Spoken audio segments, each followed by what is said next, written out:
بسم اللہ الرحمن الرحیم والشمس وضحاها لا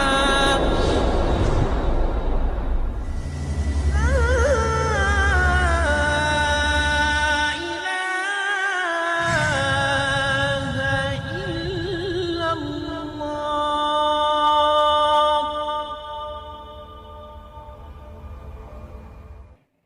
ایک رات سلطان محمود غزنوی کو کافی کوششوں کے بعد بھی جب نیند نہیں آئی تو اپنے غلاموں سے کہنے لگے کہ کسی مظلوم پر آج کوئی ظلم ہوا ہے، تم گلیوں میں پھیل جاؤ، فریادی نظر آئے تو اسے میرے پاس لے آؤ۔ تھوڑی دیر بعد سب واپس آ کر کہنے لگے سلطان ہمیں کوئی بھی فریادی نہیں ملا، آرام سے سو جائیں۔ سلطان کو جب پھر بھی نیند نہیں آئی تو وہ کپڑے بدل کر خود محل سے باہر نکلا۔ جب تھوڑا آگے ہی چلا، محل کے پچھواڑے میں حرم سرا کے نزدیک انہیں کسی فریادی کی آواز سنائی دی۔ فریادی بولا اے اللہ، سلطان محمود اپنے محاسبوں کے ساتھ محل میں عیش و عشرت کی زندگی گزار رہا ہے اور محل کے عقب میں مجھ پر یہ ظلم توڑا جا رہا ہے۔ سلطان اس شخص کے پاس آئے اور کہا کیا بات کر رہے ہو؟ میں محمود ہوں اور تمہاری فریاد رسی کے لیے آیا ہوں، مجھے بتاؤ کیا ظلم ہوا ہے تمہارے ساتھ؟ فریادی بولا آپ کے خواص میں سے ایک شخص جس کا نام میں نہیں جانتا رات میرے گھر آتا ہے اور میری بیوی پر ظلم و تشدد کرتا ہے۔ سلطان نے پوچھا اس وقت وہ کہاں ہے؟ فریادی نے کہا شاید ابھی وہ چلا گیا۔ سلطان نے بولا جب دوبارہ وہ آئے تو فوراً آ کے مجھے اطلاع کر دو۔ پھر سلطان نے محل کے دربان کو وہ شخص دکھایا اور کہا کہ جب بھی یہ دربار آئے تو اسے سیدھا میرے پاس پہنچا دو، اگر میں نماز کی حالت میں بھی ہوں واہ مت کرنا۔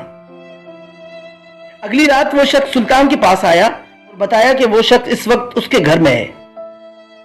سلطان اسی وقت تلوار ہاتھ میں اٹھائے اس کے گھر کی طرف چل پڑا۔ جب اس کے گھر کے قریب پہنچا اس شخص سے کہا کہ گھر کے سارے چراغ بجھا دو۔ اندھیرے میں ہی اس کے گھر میں گھس کر اس شخص کا سر تن سے جدا کر دیا۔ پھر سلطان نے حکم دیا کہ چراغ روشن کر دو۔ جب سلطان نے اس شخص کا چہرہ دیکھا تو سجدے میں گر پڑا۔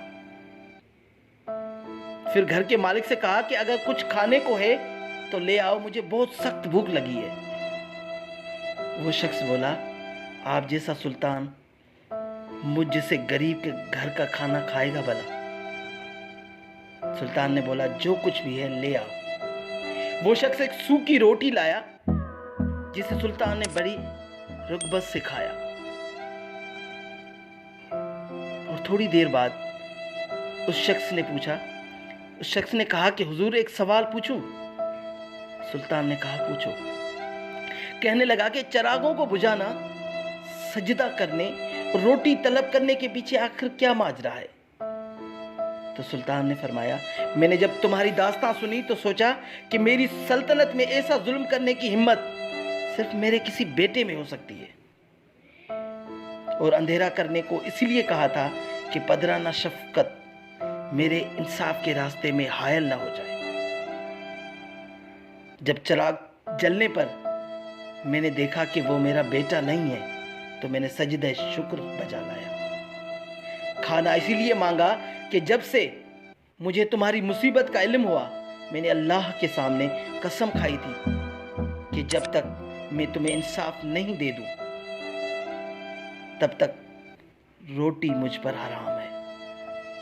اس وقت سے اب تک میں نے کچھ نہیں کھایا تھا نہ پیا تھا، واللہ اور آج کل کے حکمران بس آپ خود ہی فیصلہ کر لیں۔